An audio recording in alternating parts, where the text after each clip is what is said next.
We're very happy tonight to have a number of the members of Young Professionals in Foreign Policy for an event that we agreed on together. And our title, Nationalism, Populism, and the 2017 Elections, Implications for Illiberal Democracy and Integration in the European Union, is a very timely one, as we all know.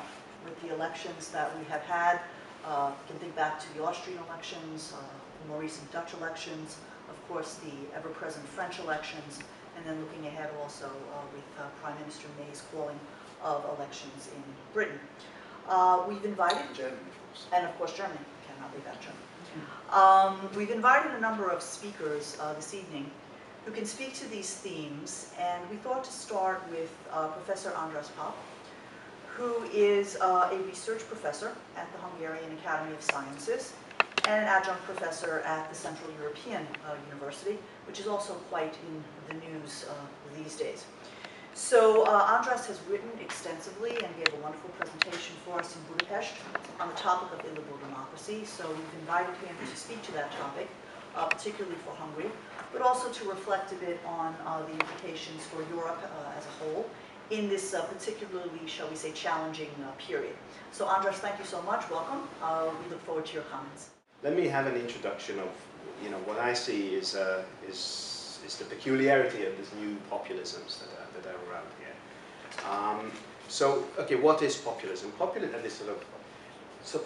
generally builds on the basic assumption that there are two homogeneous entities: the people, the real people, whose voices are not being, so that's the people, and we have the establishment, politicians, and people's voices are not being heard at all. Populist politicians will say, I am your real voice. You have the establishment, on the other hand, which is non-responsive to the real needs of the people. They usually are trapped in political correctness, extreme identity politics, corrupt, self-interested, and generally lack authentic legitimacy. So populism, appeal to the people, is not only sort of a rejection of establishment, but it's also a source of authority.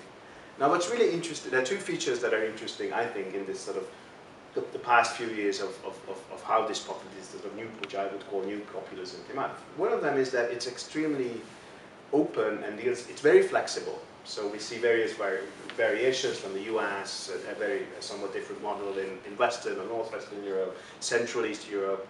And again, I apologize, my focus is very much limited to the sort of the Western, which I claim no expertise whatsoever outside these geographic areas. So it deals very well with internal contradictions and paradoxes, and I think that's really the striking feature of it. So you can have professional and successful populist politicians speaking on behalf of the people when they're in fact billionaires. Think about Berlusconi in Italy, think about Trump.